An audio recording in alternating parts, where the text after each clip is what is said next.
මේ අවජාතකයෝ තේරුමක් අහන්නද උඹෙන් මොකද්ද ගහක් උඩ ගෙඩියක් උඩ ගහක් ඔය හිතුවා ගහක් උඩ ගෙඩියක් උඩ ගහක් තියෙන තෝ වගේ වේසිගේ පුතෙක් කියලා උහාරත කියන්න එපා බං පොඩි උන් බලනවා මේ වීඩියෝ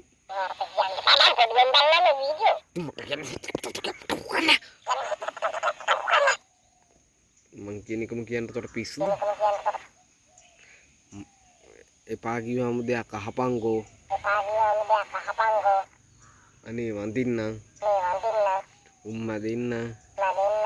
කටට දෙන්නම් හිලට දෙන්නම් මොනවද බං කන දේවල්ද මොන දේවල්ද